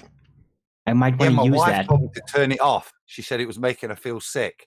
She said, "What is that noise?" Okay. So I think it's got potential, Owen. Well, it was really meant to get attention of people, so I think it would. Are you going to get out and about this season with your camera, as you're on screen right now with your camera in your hand? Maybe I will. I hope so. I might have a car available to me soon, and if I would, then I definitely go out and do that a lot easier. Yeah. No hills nearby? Nope. Hello, this is the Netherlands. A hill would be really useful then. That's a tourist. Yeah, well, there aren't any, so. Say again, Adam? I said that's a tourist spot in Holland. They finally will go out for the novelty of seeing a hill in Holland. I was struck by how flat it was. You know, when we went for the convention. Previous trips to Amsterdam, you only ever see the inside of a cafe, so it was nice to get about a bit. But it's just so flat, unbelievable. Really? You're a typical Brit. So you mean when you weren't going for a convention, you've just gone and got stoned the whole time? Wonderful. Yeah. I've been to Amsterdam many times, and I remember one time going to the Van Gogh Museum that's there? There's loads of museums in Amsterdam. Yeah. I remember doing the Anne Van Gogh Frank Museum, Amsterdam Museum, State Museum. It's full of museums. Yeah. One of the most memorable museums was the Sex Museum, and it was like a history of pornography and things of that nature. Absolutely fascinating. And I remember my brother at the time was married to a Swiss girl, and we were with her, and she was giving us the guided tour. And she said, we're going to go to the sex museum. Now, bearing in mind, she's Swiss German, and there was often times that things got lost in translation that you would snigger at because you think that doesn't probably mean what she thinks it means. But in this instance, it did. It meant exactly what she meant. But it was still fascinating, really, really interesting museum. Some of the old... I can't really go into any detail because this is being recorded. But yes, it was very interesting. But my point is there's lots of museums and lots of interesting things in Amsterdam beyond getting high. Right. Did you actually find any confirmation that any of it was true? Or was it just a nicely sounding made up history? Because there's a lot of issues about pornography in history that are being like kept from people's minds. Like, for example, the porn revolution in the 20s in Germany that completely screwed up their people and was probably the cause for Hitler to rise. How about that? Did they make any mention of that? Yes, they had aspects of pornographic propaganda, and a lot of it was like antiquated technology. Like I didn't know that. Like antiquated flick cards and things that were clearly from the 1800s. You only had to look at them. No one's gone to the maybe they've gone to the effort of faking it, but I don't think so. Just things like that, antiquated technology that was used, and the overriding thing that was clear was that a lot of some of the technology and the print had come from this thriving underground industry. In other words, it had pushed a lot of technologies to become better for people to look at their porn. So, sex sells, and it's always been the case, and that was quite interesting. Well, they do say that prostitute is one of the first occupations man has ever taken on, or in this case, women. Indeed, they do. Anyway, this needs segueing away from. Yes, Amsterdam is very flat. I agree, Adam. Sorry, my phone keeps going. That's why I didn't come into the... As you fly over, you see it, don't you? You see, like, I don't know if you call them what I think they'd be called, but I would call them levees, like all over the place. And you look at it from above, and you're like, so all of that flat water's being kept back on that little patch, away from that little patch that's growing crops of whatever description. And you look all over and you go, well, the majority of it is on the same pretty much level. All of it.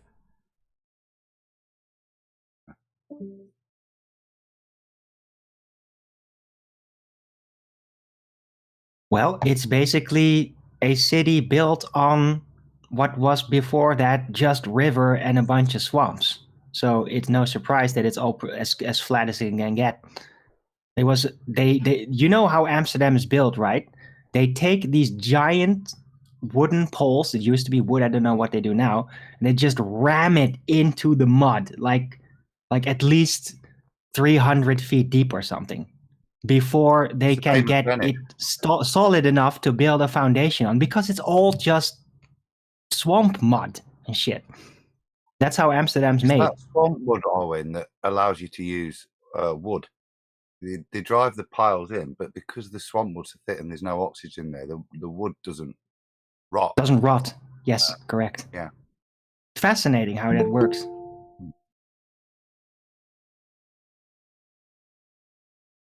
Hey, Nathan.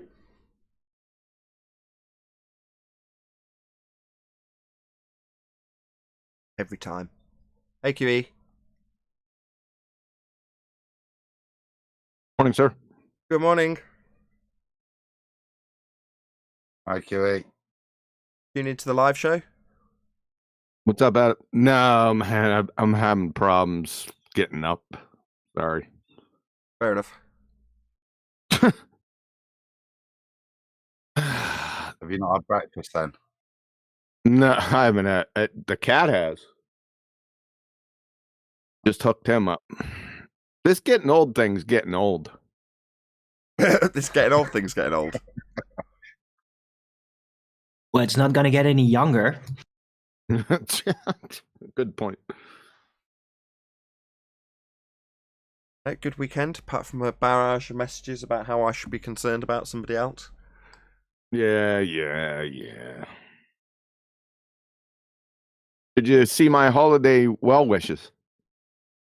Yeah, beautiful. I gave it a love heart. Happy Christmas, mate. Christmas jumper on today.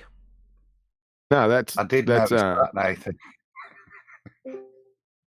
As for Nathan, did you get my holiday well wishes? No, sorry. Yeah, you did. You just didn't see it. Transceiver. You've got to have a receiver and a communicator with an agreed upon structure of the format of the information itself. Yeah, we had all that. You just didn't look. Well, then it doesn't technically exist. It's still just a probability. Oh, God, I created a monster.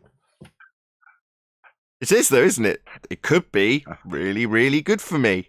It could be disaster. You just don't know. It's just a probability until I look at it. Unfortunately, there's another Noah. I've already untangled it. Yeah, that doesn't mean the existence of the probability collapse is there for you. I'm trying to get around this. We had this conversation on the live show about things on the edge of reality not being manifest. Things on the edge of reality, like the container? No, I mean, well, no, I don't think that's something that's non-manifest. It's a necessary antecedent. I'm talking about, it's hard to verbalize where to take this conceptually, but I described it as going out to the edges of known existence. That was the only way I could phrase the circumstance where I can give a crude example where a tree doesn't exist until you cast eyes on it. Now, that's really crude because Anthony was like, well, if the people in the street during the COVID lockdown aren't there and you're not out to see them, do they not really not exist? So there you go with that. Oh, God. I just woke up, man. You've been attacking Anthony lately. I'm not too happy about that, Nathan. What's going on? No, playing devil's advocate. I generally agree with Anthony on almost everything. That's why Anthony and I can disagree in the way we do. Anthony knows this. I agree with him on literally almost everything. I can't think of much I disagree with him on. And he knows it. So when I'm disagreeing with him or playing devil's advocate on Bob's behalf or pointing out and criticising flaws, on the whole, it's because I know what those flaws are because we've discussed them, and generally, even after discussion prior to the conversations that go out live, I agree with him. Right. So And on the same note, that's why I said stop whining. It's not because I freaking hate it. It's because I love him. And I think that if he would stop being distracted by the personal issues, he could reach victory in a much cleaner and more concise way with better end results. And that's why I said it, because I really think that, he's getting too caught up in the personal stuff, and that detracts from the quality of the technical side that he could also produce. So, but as I've said on the live show, that I think is something that you can't get around. It is personal. We are people. We are dealing with one another on a personal level, and in spite of Anthony's criticism that it's like, no, it's not personal enough, we're not dealing one-to-one. It's like, well, in the past when that's happened, it's descended into negative situation. So at the moment, this malarkey. Yeah. So why not have it the way it is? And there can be some control valves put in place, and I don't mind being one of them. Not personal. Not to have you strictly business. Not to have you repeat everything, but can you put some context, just briefly? Context that I can. So Anthony, gravimeters. Yes, Anthony's saying that the position we hold isn't density buoyancy. That's obviously a gravitational effect that we don't claim. And his criticism is that Bob's representing our position as though it is that gravitational assertion of density and buoyancy. Meanwhile, my criticism back at Anthony is that when you're describing their position, which is to assert that we've got an overriding vector of down, you're not describing that, you're just saying it, and then criticising on a personal level why Bob doesn't get our explanation, which Anthony's very good and concise at describing, so no criticism there. Hopefully that was concise enough. So go with the argument rather than the man? That's what Arwen's saying, and yes. Good point. Anthony's not even here, but he's probably playing on a computer game, making a cup of coffee, doing something other than listening. So, I doubt he'll even listen to it. Phone call. He has a lot of phone calls these days. It's hard to do that when a certain man is ignoring your whole demonstration of the egg, the whole experiment he's ignoring. So of course it's personal. I would take it personal. I'd ram the egg right down his freaking throat and see if it floats. Well, that's very nice, but you're not going to win the argument with that, though. Right. It's just going to turn into ad hom. Right. Well, or physical violence in that instance. It's beyond that when Neil's describing physically force-feeding an egg. Come here, Bob. Let me see if the freaking egg floats Just now. stop, It's please. down your throat. Now we'll put Oh, the God. in your stomach. Yes, we get it. Passions are running Tell us high. how you really feel, Neil. Speaking of somebody who isn't checking their messages, how's it going, Chocolate? What's up, man? I'm assuming I got messages out here, Chuck. I don't know, man. But go on, Nathan. Sorry to sidetrack it. Go ahead. There wasn't anything else to give you. I've summarised the position, and my criticism is that the detail about the opposing side's position in this instance is getting 10 or 20 seconds tops of airtime in terms of the description and then the debunking, and they're probably not following one another either. They're not. It's just not easy to understand for the audience, and every criticism that Anthony's throwing out is easily thrown back at him on a personal level.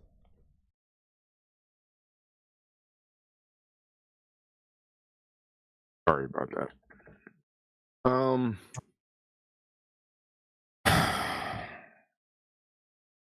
On the plus side, just to give a bit of balance, I'm still quite pleased. As much as there's an objection that there's not enough communication and there's misrepresentation of one another's arguments, they're getting discussed, they're being discussed, there is communication, this is progress. Now, bad blood, that still hasn't stopped this from happening as far as I can tell. That says a lot. So I'd like to focus on the positive. What exactly is the positive? That it's getting discussed. That it's getting discussed. There is discussions taking place, and that's great. Wonderful. That's positive. Yeah, that's a massive, glaringly smacking me in the face positive, that, Nathan. I mean, you have to really squint your eyes and put your sunnies on for that one to see through the mist to see that angle. Fair play. I mean, if you spot that angle, then good for you. But man, I've been an estate agent. I can put positive spin on anything. Really? Put the sunnies on? Yeah. Anthony's claiming. Squint your eyes, put your sunnies on. You might find an angle. Claiming positive spin. That's what he's claiming. Positive spin, right? It's Lionel Hutz and Marge Simpson are sat, and he's training her how to be an estate agent. I've been an estate agent at one stage in my career. And he opens the book and shows her a picture of a house that's got the kitchen shown and the dishwasher can't open all the way because the cupboard's too close on the opposite side wall. And she goes, "That looks very small." He says, "No, cozy." Positive spin. You know, he gets to the last picture and the house is on fire. And she goes, "Look, that house is clearly on fire." And he says, "No, motivated seller." Positive spin. Okay. So all the slurs that came out with the other show, there is no positive angle on it. Come on, where is it? Well, he's not talking about you, is he? He's talking about your position and admittedly on the negatives. No. He's not talking about my position. He's misrepresenting my position and then claiming debunks on it. He's talking about your position. He's getting it wrong, but at least he's talking about it. Yeah, but he's not even showing it on screen to talk about it. He's just describing it wrongly as well. It's just ridiculous, man. Well, says you, who described his position as merely it about 16 times. But he hasn't got a that to show. But I do have a that to show, and then he doesn't show the that, and then misrepresents it as he does. When I tied you down for about 10 minutes... This is the flat earth debates, right? When I tied you down for about 10 minutes, you finally summarised his position accurately. Now, I assume you summarised his position accurately once, gave about 5 seconds to it, in terms of a downward vector. Now that has been summarised and reiterated at least 2 or 3 times, thanks to me, it might be the case that you're wrong about that. And we'll find out. And that's the positive. It's been dedicated to air. Here, now, we're doing it. And your summary of his position's being clarified. Well, I won't be patting you on the back if he turns around and says, "You haven't summarised my position right at all," and gets very cross and maybe turns it personal. Let's hope not. But this would be my point, because at the beginning, in the first 10 minutes, he said that he's been open and honest with the conversation. Yet I've not had any conversation with Bob, yet he's quite happy to criticize the egg test and not reference it as the egg test, misrepresent it as density buoyancy. And I would describe that as not being open and honest. But that's what he claims, yet there's no conversation. So how can there be an open conversation if he won't be open about it and misrepresent it? It's a double contradiction. There won't be. It's as simple as that. There won't be. And it's not the only issue. I don't want to really address it on the Flat Earth debates. But yeah, that's not the only issue of things that he's said. He's been saying a lot of very weird things, denied things that are literally on record true, and everybody knows it. So there's just, I don't know, man.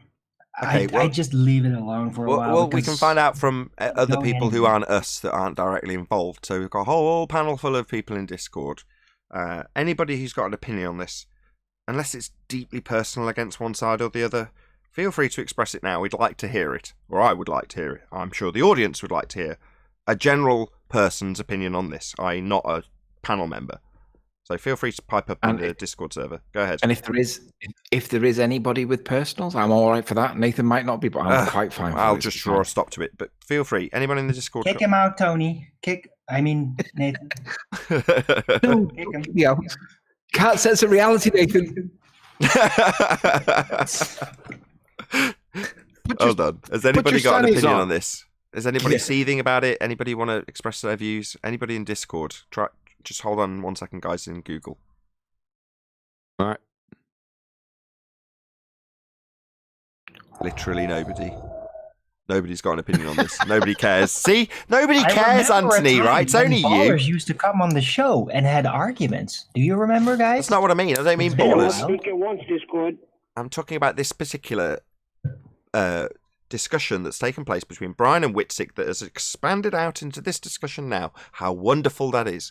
And I want to know if anybody who's heard either side of the argument has any views that they'd like to put across. I've seen commenters who've said, Anthony, why isn't you not paying attention to incoherent magnetism? That is a direct quote that I've had from underneath one of the videos where we've discussed this. So there's obviously people who have opinions on it. I have an opinion on it. I know, but you're on the panel. I want to Discord. People who aren't us. Okay.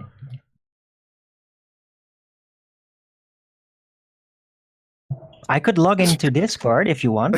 Oh, Darwin. Nobody on Discord wants to get involved. So wait a second. They're chatting away. So did you see what Arwen? Did you see what Arwen just did then? He demonstrated lateral displacement because he was neither going up nor down. He wanted to go round it. That would be a lateral displacement that we can't have on our model. Beautiful. You guys are in rare form today, man. Rare form. Arwen didn't even get it. I was complimenting you. No, that was epic. I thought it was ace. So Arwen, you weren't either. You didn't want to behave, so you weren't speaking up, but you weren't being quiet either. So to get your conversation in, you wanted to go into Discord. That's like a lateral displacement to achieve the same goal, right? Well, Nathan basically forwarded the requirement to speak up about it. Said, "Okay, Discord," and I thought, "Okay, well, I can get into Discord." So, I'm just following the rules as they are presented.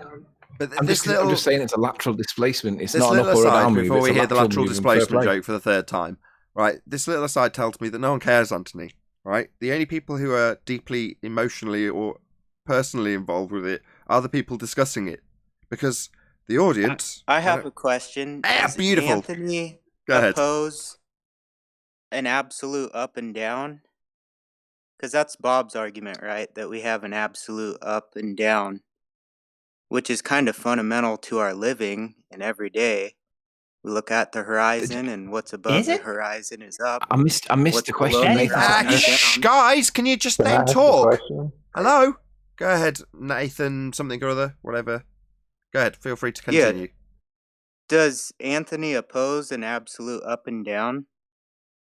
Well, yeah, of course. Because up and down, right, so up, down, left, back, left, right, forwards, backwards, by definition, are relative terms to a human. Now, that then poses the question, well, is there any absolute up-downs? The only absolute up-downs that we experience are to the sky or to the ground. Now, we call them up-down, but really the actual reference is to the sky or to the ground. But if we're not there to give the reference, then there is no up and down. We need to be there to give the up and down. So to answer your There question is directly, there is no other the reference, is there? Because we're all humans. We're all on the yeah, ground. to the sky, to the ground, or less dense or more Yeah. dense. But up down is just a relative term that we give to what we, because you know, like if I shake your hand and I use my right hand and you use your right hand, I'm seeing your left hand come forward, but it's your right hand. It's the same thing with a bat sleeping upside down on a tree. The bat sleeping upside down, if he was awake, he'd be looking at us upside down. So his up and down would be opposite to ours. So it's all relative. But you and I to are us. both human. No, though, you got it right? wrong. You got it wrong. You're seeing his hand to your left come forward. It's not his left hand. That's the Fine. reification. Yeah, fine. We get the analogy. Just let the other guy respond. Go ahead, Nathan. Is your name actually Nathan? Yeah, it is. Nathan, go ahead. So we're both human though, right? I mean, we can assume that. And so I say up and I look to the sky, and you say up and look to the sky. Can't we agree on that? It's just a common language. No, it is a common describe our language. But reality. that doesn't make it absolute. Because you could say we're looking up to the sky, and I'd say now we're just looking towards the less dense area, because that would be equally as accurate. That's another description, but the common doesn't everybody agree to that? But Or I guess if let's you're change the word common to relative, the relative position that everybody can agree on. What? Just because it's common doesn't mean that it's true. Because commonly we can accept that gravity might exist, but it doesn't make it true. No, So commonly, that is the worst comparison I've ever heard you make. Okay, Let me just up give- and down. let- If let me you just- can point at something when it's not true anymore, I'd like to hear about it. Maybe it's not physics, right? It's not scientifically demonstratable. But I'm going to just throw this bowling ball into the glass window right there. I agree with Bob on this. It just has no freaking relevance to anything. And what he speculates about what causes that is where he goes into shit territory. It has nothing to do with anything. But up and down, oh yeah. Absolute, oh yeah. Try to disprove that. You can't. Well, let me Because just try. it always Hold on. is like Let me that. just try. And however you philosophically approach that has no relevance to the fact that it always is like that. Okay, can I just Up try and and give an down is not example for the objective. guy who's questioning it? Nathan. So, if you have a helium balloon with half helium and half air, and it's in relative equilibrium with the air around it, so it's not moving, and you're in a basket, a hot air balloon, and you are also in relative equilibrium. Let's say you're a mile in the air, just for example's sake. Now, you start to fill the hot air balloon with more heat so that it rises upwards. Now, from your vantage point, as you watch the balloon that you leave as you fill up the balloon with heat, what direction On the ground? does the Am I on the balloon... ground? Oh my god. What direction does the balloon that's below you and getting further away from you, what direction is that travelling? Sorry, I missed. From my vantage point, am I on the ground or in the balloon? So you're in a basket, in the balloon, in the hot air balloon, and you and a balloon that's in equilibrium in its surroundings are both hovering in, basically, for the example's sake, a stationary position in midair. But at the point that you add hot air to the balloon, what direction does the balloon that you're watching, that's in relative equilibrium, what direction does that balloon travel? It's not traveling. So it's not getting smaller and smaller and smaller and smaller below you? Yeah, from my perspective. Oh, so it's Can I also so it is relative then? To my perspective. Right, yeah. that's Is what that- relative is that the means. Hello, argument of stop Anthony? talking. Thank you, I just need a yes. I'm trying to give you a bloody example. You don't need to waffle on. Yeah, so it is, by definition and example, relative then. Just need a yes. No, because the Yes. ground is still Yeah, there. yeah, just need a yes. Yeah, it's my example. I don't need No. you to detail it. Just yes. From my position, it's relative.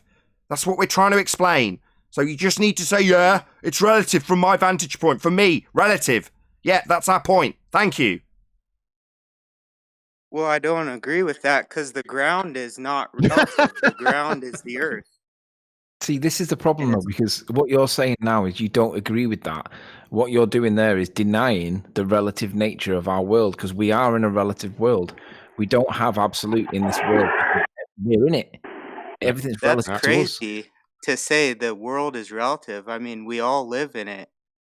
Yes, we have different perspectives on the world, but the world is real. No, but Sure. it's relative. So the guy on the ground watching my example watches two different things happen. A balloon in midair stays stationary and you go up. From your position, the balloon that's actually stationary looks like it's going down, when in reality you're going up, but you're looking at something getting smaller. It's relative. Come on, dude. So pretty much to say, if you're lying down on bed and you're looking up towards the sky and you ask somebody to look up, which way are they going to look?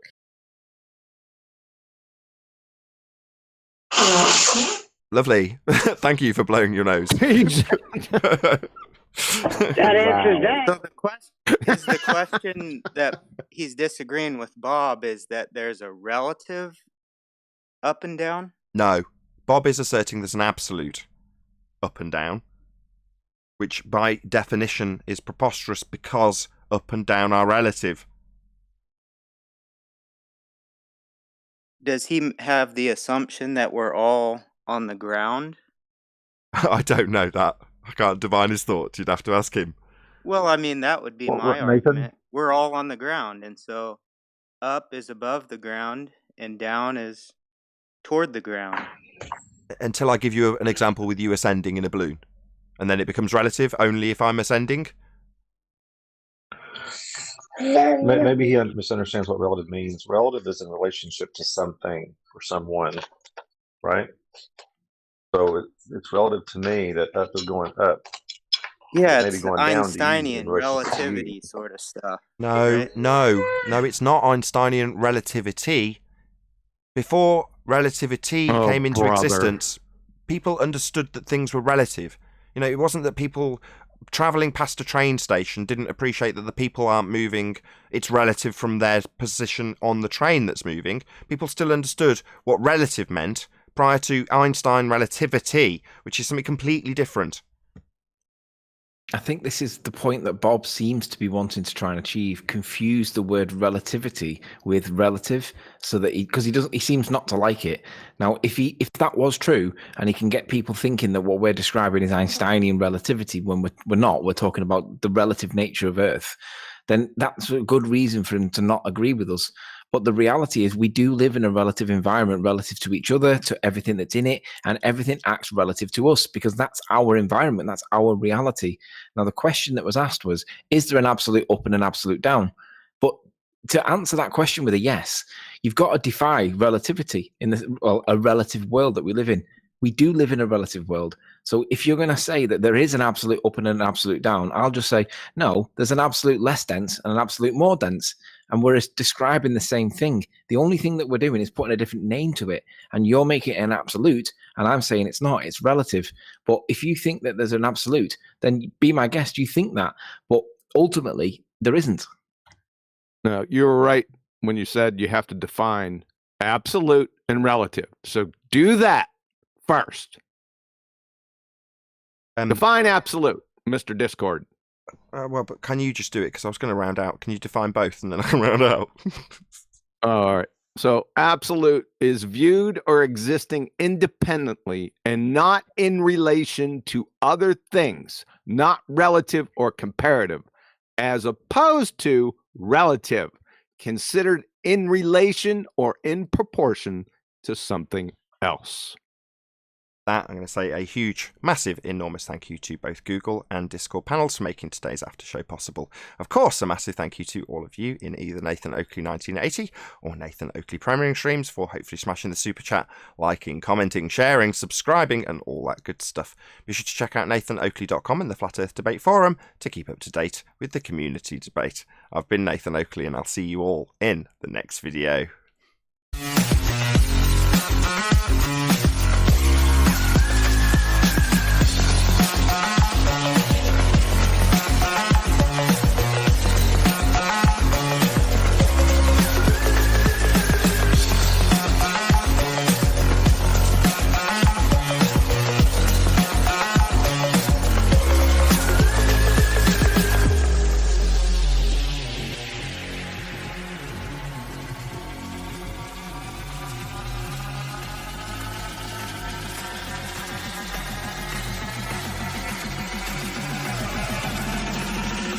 Oh, what a day! What a lovely day!